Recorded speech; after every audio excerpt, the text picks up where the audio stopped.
Hello. Today we're gonna talk about questions you've asked a lot in a Q&A. So about a week ago, I said that there's gonna be a Q&A organized about topics related to my channel, so related to meteorology. And there were 3 questions asked, so more than I expected, since my channel is still relatively small. But I think it's totally enough to talk about what questions were asked and how I would answer them. I'm not gonna talk about the nicknames, since I want the questions to be anonymous completely. It's just I feel better because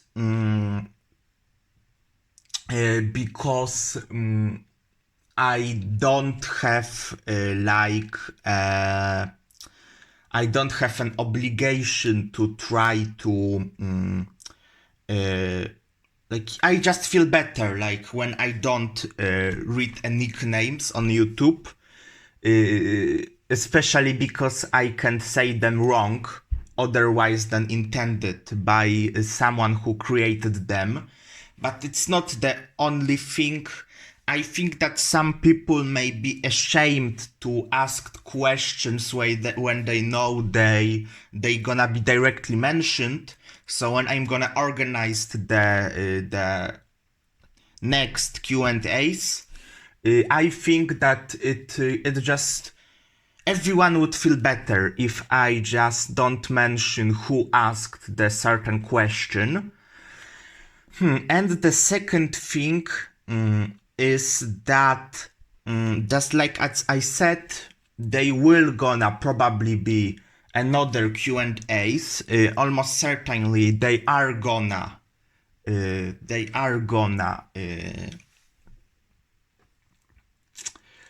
pop up on my channel in maybe a week, maybe a month, but they will most likely occur in the future. Okay, so the first question is there are actually 4 questions, and 4 questions asked by one person, but they are about a different subject, so each one of them should be answered in a different way, in a different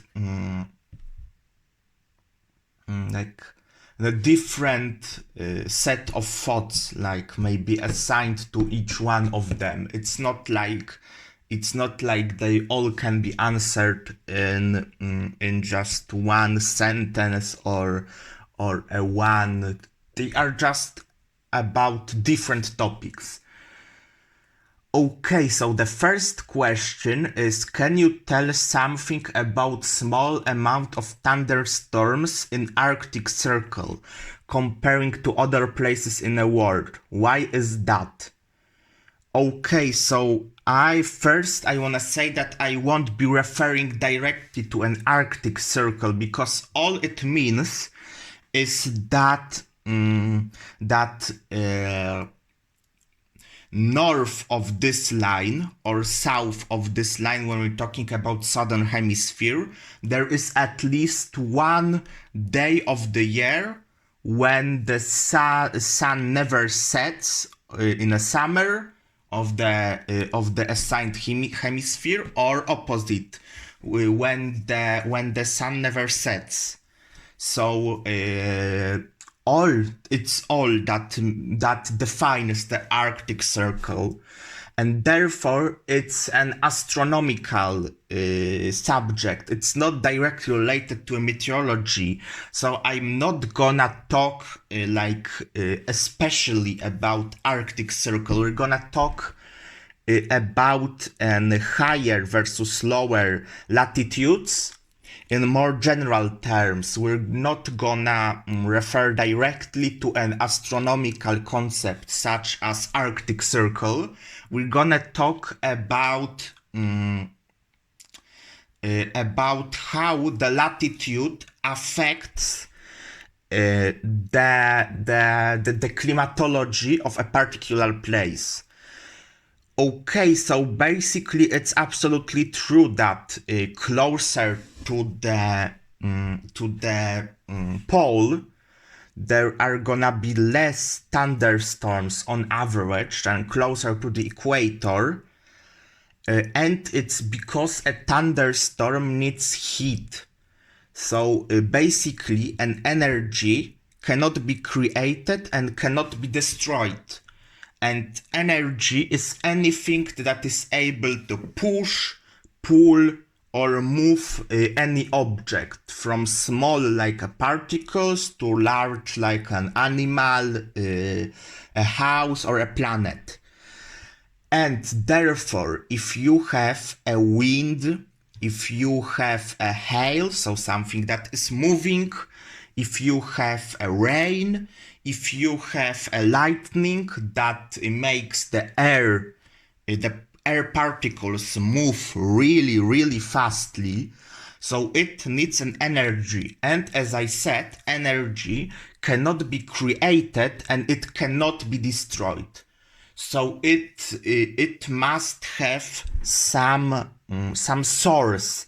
There must be something that derives the energy to the atmosphere to make it possible that the atmosphere will create such a phenomena as a thunderstorm. Okay, so I'm gonna talk about this in a minute.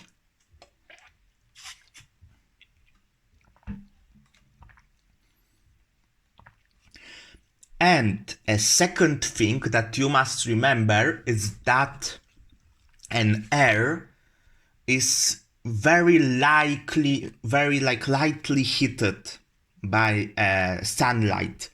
The thing that heats the most is the surface. The air in itself isn't something that is heated easily. Like the same amount of energy, especially from a sun, is gonna make the surface warmer faster than the air. That means that the atmosphere, so the amount of air, the whole set of all air particles around the Earth that create the atmosphere, needs to have the energy from the ground.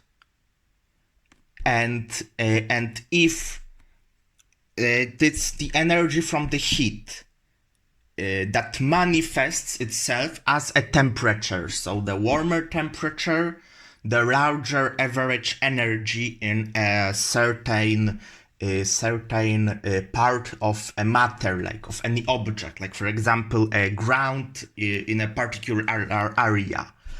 And therefore, the more the ground has energy, the likelihood of a thunderstorm occurring is higher. That's why thunderstorms occur when there is usually warm, or at least warmer than in a typical day in a certain area.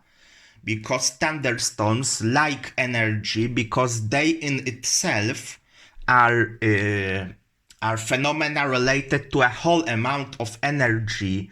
So the rain, the wind, the hail, everything needs energy to be created. And therefore, as I said, the grant and the amount of energy it contains is very important. And then we can talk about a latitude. So basically a latitude means how much a certain point on the Earth is far from the equator, but not far in a term like kilometers or miles or feet or something like that. It's how much of a degree It's far from the equator. So someone standing at the equator will have a latitude of 0 degrees, and someone standing in a pole of 90 degrees, and everything in between will have an assigned latitude to it to define its position, including the Arctic Circle. But as I said, it's just an astronomical object that doesn't have any clear boundary on a climatological scale. There isn't some different type of climate that doesn't occur in lower latitudes. It's just an imaginary boundary. It's not imaginary completely, but in a meteorological terms, it is not any clearly visible barrier. So we're gonna talk about, as I said, low latitudes versus high latitudes. And what does it mean is when you think of it, like you have the sun and you have the earth that's spinning, and the equator is a part of earth that will be pointing more towards the sun. It does the distance doesn't matter a lot. It's technically somewhat closer to the sun, but it's not about a distance. It's about how the sunlight faces the earth. So at the equator, the relative position of a sun is about 90 degrees, the average position. So the sunlight is striking the ground at a 90-degree angle. So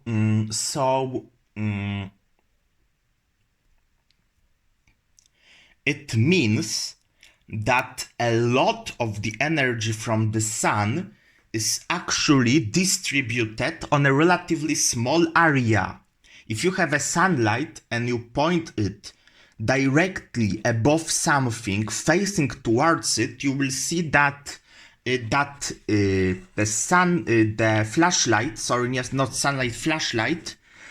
is making the object look very bright. But if the angle between the longitudinal axis of the flashlight and the object, like for example an paper or a table, when the angle is gonna decrease, the same amount of light or of the electromagnetic waves, that is light, is spreaded on a larger area. And this is similar to what happens closely to the pole versus closely to the equator. So the ground at the equator gets so much more energy from the sun, and it stores its energy in a form of temperature, and this energy can be then used to create a thunderstorm. So I hope this answers the question. Okay, the second question would require a very long answer, so I won't gonna talk about it.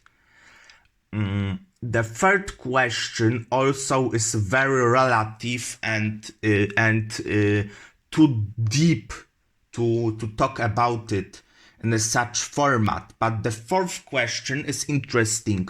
What makes clouds have their unique shapes? What factors decide how the cloud will look like? Okay, so basically,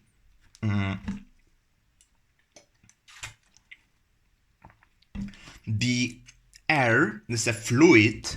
It's not a fluid like a water, but it's a fluid. It's invisible to the eye, but it's still a fluid. It behaves like a fluid. So it's by definition very chaotic. If we imagine we have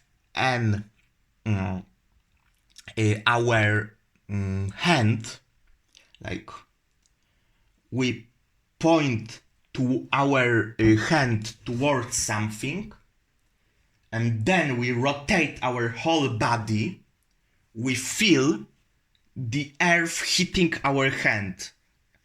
Like when we move through the air, we feel it affecting us.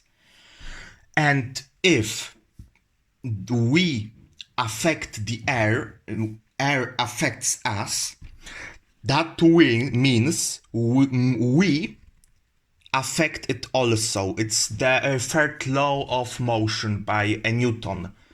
But it's not important here. All that is important is you can imagine as your hand moves through the air, that it makes the chaotic movement of it. It produces a chaotic movement. So you're gonna have vortices behind your hand. They are obviously invisible, but you will have a lower pressure, then a higher pressure in the front of your arm that is moving, or of your whole hand.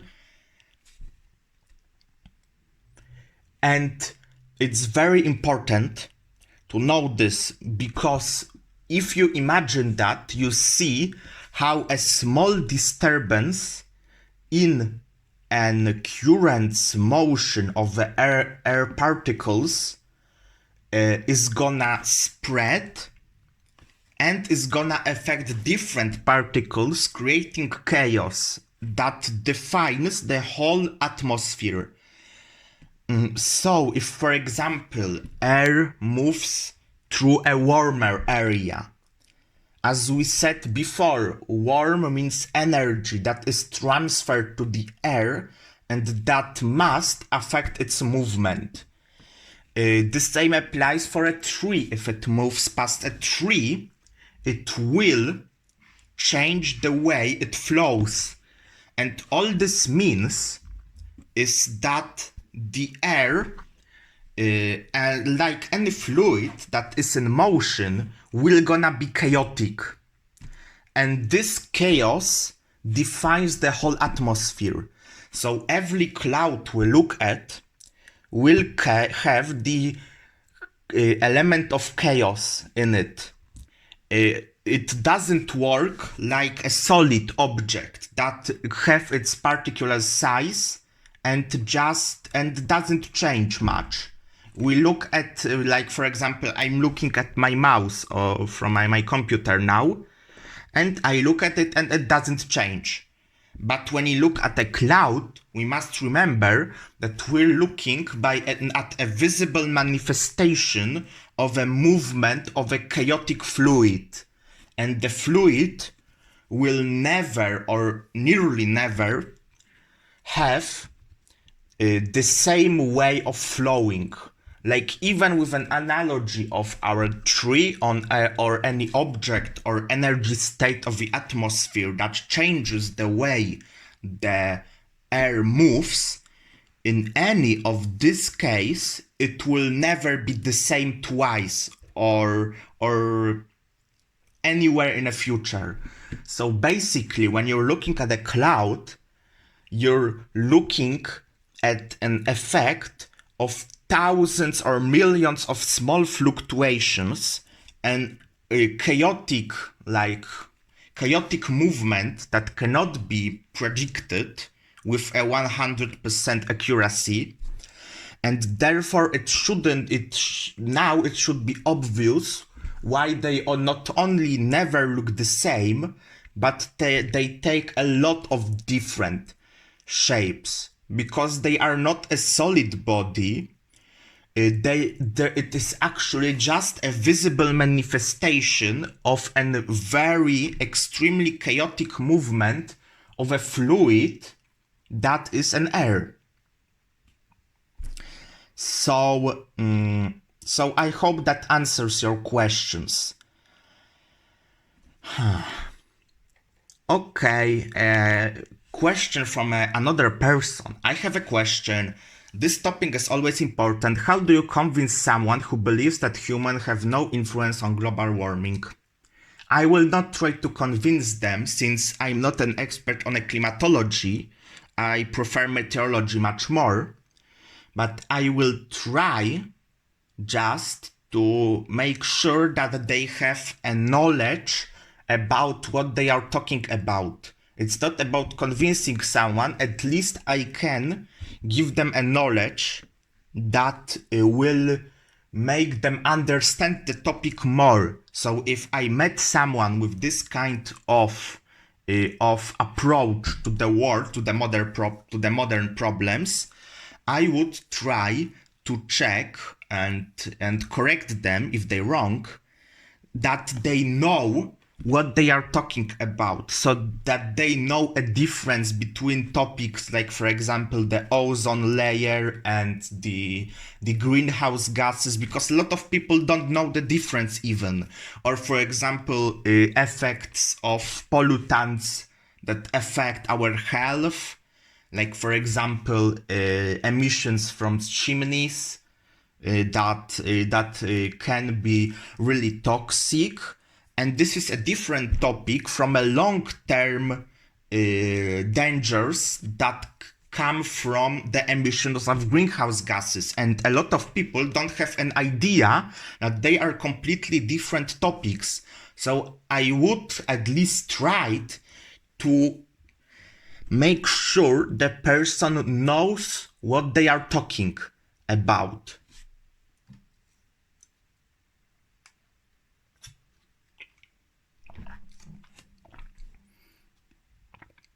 Not trying to convince anyone, because I'm not an expert on this topic, but I will try to give them knowledge I have, at least this part of knowledge I have, to make sure that they know what they are talking about.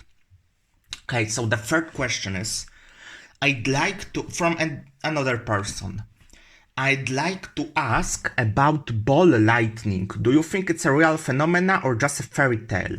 How can ball lightning be created, and has science found an answer to this question?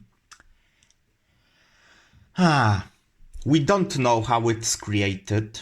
It can be just elements of the ground, of a soil, that are heated to so high temperature then they become plasma. But it's just one theory. But we know in a 99% probability there is something, at least some phenomena. We don't know if they are all the same, they all have the same cause, or they are maybe some different similar phenomena.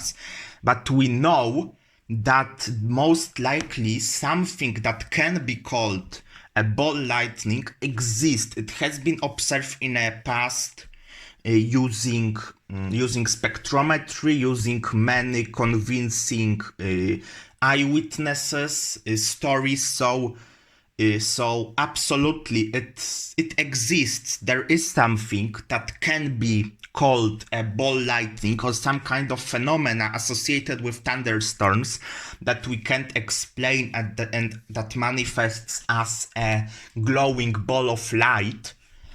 But we don't know much more than what I just said.